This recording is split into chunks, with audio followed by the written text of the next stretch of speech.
There's a legitimate fear that you're not able to turn it back on. Always. I told you guys, 98. Every year, there's a team or two that does exactly that, where they're like, oh, when we get to the playoffs, we'll be fine. And then they get there, they try and flip the switch breaks off, and then their team is at home the next week, and they're all playing golf.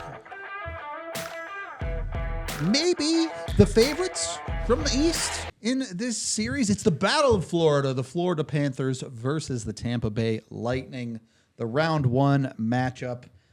I know Florida is the hot pick. It's certainly my pick around here as of late, but let's not doubt on a Tampa Bay team that has a whole lot of guys that have been there, that have done that before.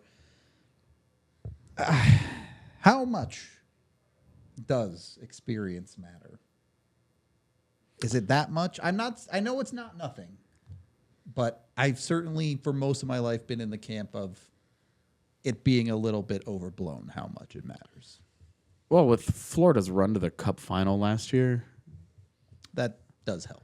Yeah, I think it balances it out, and honestly, I think it would probably increase the hunger a little bit more to have come. What was it? Two wins away, something like that. 2 wins. You win 14 postseason games. You need 16 to what is it that you always say? Raise the silver thing. Yeah. I mean, to get that close and to have had the season that they've had, tough to bet against. It really. Especially a Tampa Bay team that has been fantastic for the last couple of weeks, is led by a potential Hart Trophy winner in Nikita Kucherov. Yep. The top of their depth has been great. The top. As much as people try and pretend like, well, Nikita Kucherov hasn't had any help. Like, Braden Point and Steven Stamkos have been incredible. Yeah. Victor Hedman having a renaissance. Yeah, like these guys are great still. And that part of the lineup is great. The problem is that Florida also has those guys and can go toe-to-toe with them. Yep. And when you get deeper into the lineups, Tampa Bay runs out of they run out of bullets in the gun real fast. And Florida doesn't. And the defense, I think, is a big thing. No Sergachev for the Lightning. They just don't have the depth.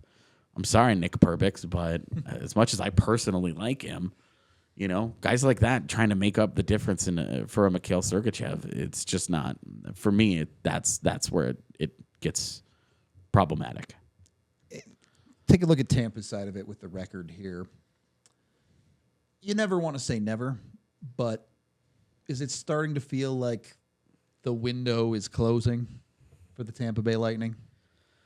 It felt like that last year when the team with all the experience went up against the team that could not get out of the first round, and the team with all the experience kept blowing leads and threw that series into the garbage bin, and their team got worse and then played 3 months of really mediocre hockey.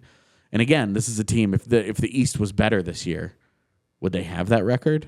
If it was a little bit, it was 4 teams that were worth a damn actually fighting for playoff position instead of trying to throw the hot potato to each other. Would they have been under more pressure? I mean, you put them as a 96, 97-point team in the West, and they're struggling to make the postseason. True. You know, they're in a dogfight. And out East, it was free ride. Yeah, it was not a difficult road for them. Right. So I don't know. With Tampa Bay, I think you're absolutely with Steven Stamkos' contract situation.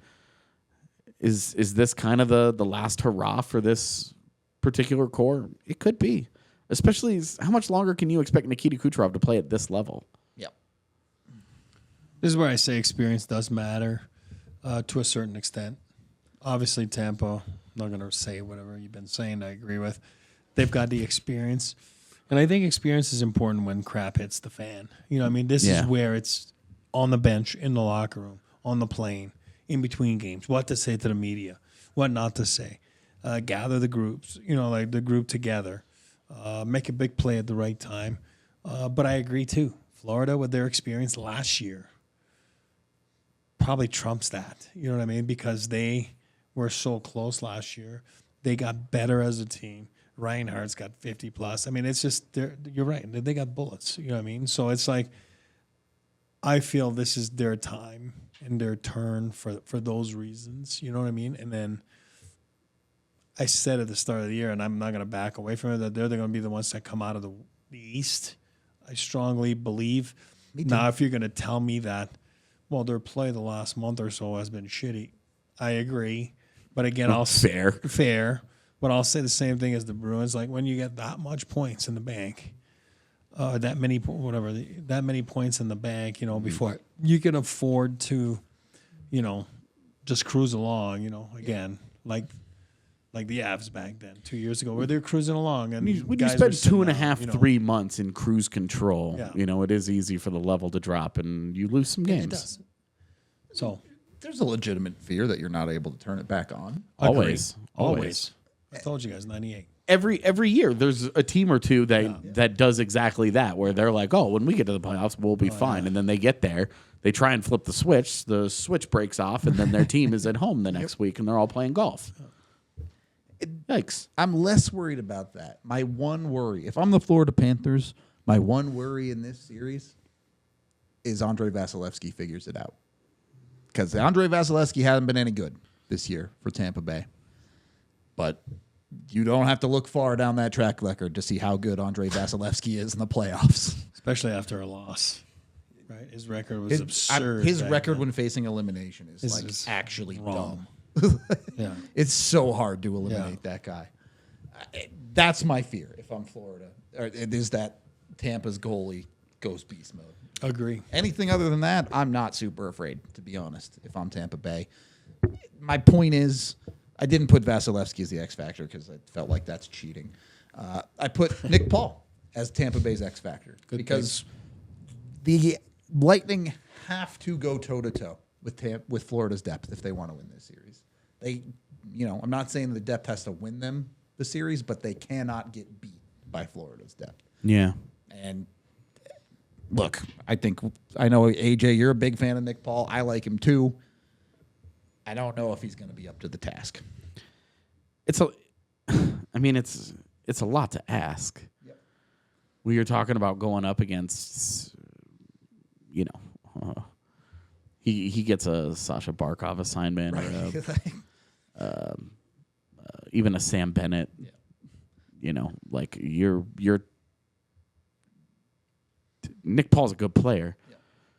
He has to be a fantastic one. Best version of himself. Exactly. And he has been this year, to his credit. Sure. He's had a career year. He's earned that contract he got. Right. And that's the other thing. He's not in a contract year like Sam Reinhart, where he's like, I've already made my money. Yep. He's on his deal for the rest of his NHL career. Now it's just going out and trying to win games for that guy. Yep. So, he's a guy that's such a high-end two-way player. Well, he's a high-end defensive player. His offense has come along this year when he's been put in a more offensive situation. They need him to be a meaningful player in this series, because if he's just a guy, we get to the end of the series and it was 1 goal, 1 assist in 6 games, they'll be done. Yep. I agree. They'll just be done. That easy. Well, there's guys like that elevate their game and they just bring it up a notch and they can perform in the playoffs where some guys can't.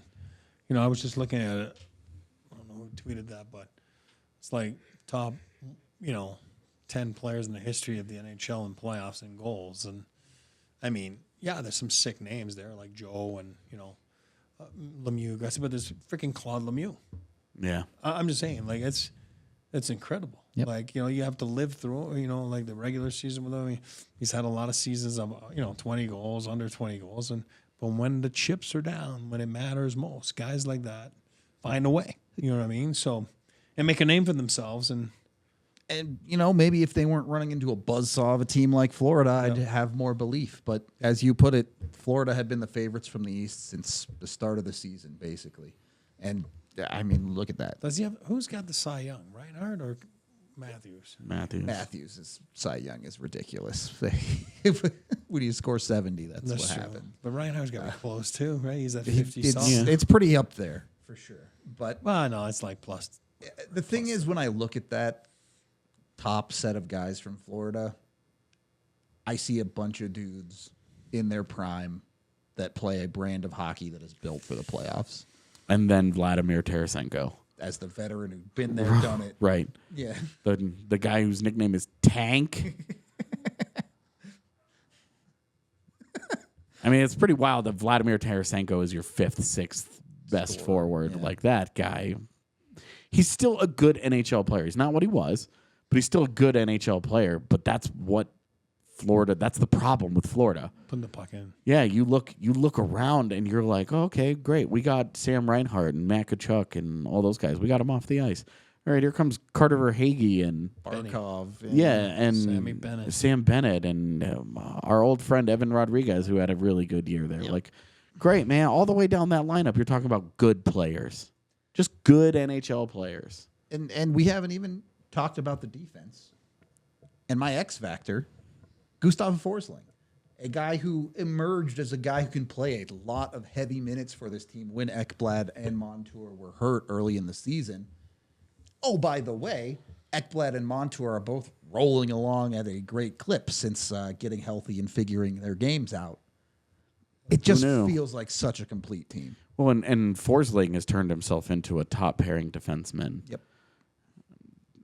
Who does everything for you. And you watch him play, and you're just like, it's not the same, but it's a little Devon Tavesian, where you're just like, not quite as much offense. But you look But at there, when you minutes watch in them load, you know? when you watch him play, you're like, how is this guy what he was at one point in his NHL career, where other teams were like, yeah, he's a decent player, and now he's rolling on a team's top pairing, justifiably so, and doing well. Like, the guy's awesome. When you can skate, his edges are sick. It just makes the game so much easier. And he's a smart guy. He's a smart player. Yep. And I don't know. I mean, he came a long way from being in Rockford, and there was a lot of young guys there, and on D. And if you go back, there was a lot of first round picks and guys that didn't pan out. Mm-hmm. He was not a flashy prospect, and ends up, I want to say, on waivers to Florida, right? Because Joel Quenneville ends up being there, and having had him in the system, then you have a belief on, you see something in someone, right? It's like life. It's life, right? Somebody believes in you, and then he goes to Florida, and then he's been outstanding since he's been there, and he plays heavy minutes, big minutes, PK, second PP too, right? If I remember, I mean, I know he's big on the PK, so Just depends on who's healthy. exactly. Exactly. So, but he is a big factor. That's a great pick. He's become like Devon Taves, so to speak, like you said, like an important piece. Forget about the style of play. Yeah. He's become like the Devon Taves of their team, and it's A guy that when you need it, you can lean on him. That's when you right. need a shift, you can lean on to him to throw him over the boards. Yeah. You're going to get quality. You know what you're getting. Yep. So 25 times a night. 25 minutes a night. You just roll him on out. And then you have a Sergei Bobrovsky who's played very solidly for them in that. That's the matchup I'm curious to see. But Bobrovsky, it took him a little while to get warmed up in the postseason last year, and then this year he came out of the gates Wicked hot. fantastic and has chilled. And Vasilevsky's kind of it hasn't really caught fire this year. But also it's a guy with that, when you look at his track record, you're Not like, gonna doubt him. Yep. I know. like, really? You're going to pick against that guy? That's what I said about Patty earlier. I'm just saying. Yeah, the aura, exactly. Him, it's the play on the ice. It's tough to bet against him. I get it. It's tough to bet against him. Yep. But I did. It's tough, but So did I. look, Florida as a team, I think, is just too good to bet against. Yeah. For Vasilevsky's one guy, Florida's an entire team. Our predictions reflect that. All of us taking Florida, and none of us even taking it to 7. So Rudo, you're right. You like short series. He does. I do. He does this all the time, every year. Their predictions. Be bold. Have some fun with it. You're gonna get it wrong anyway, so you No, might as well. I'm not pick making something fun of it. fun. I'm no, saying no, I what know. you said earlier. Like I like short. I'm just saying. Or you were saying this is my theory when Yeah. it comes to these types of predictions. Hey, I get it. When you catch fire, man, God, that's it. You roll the friggin' roll with it. Ride the wave. Exactly right. I hope Florida wins because I'm going to be picking them in a lot more predictions in these playoffs.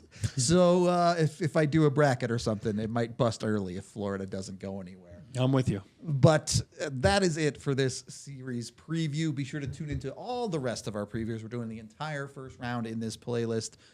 We got all the Western ones, too. I'm sure you all want the Avs one. I don't know when this one releases, so maybe it's already out, and you should go watch it. Leave a comment down below what your predictions are for these playoffs, and we'll see you in the next video. We all silly like the mayor.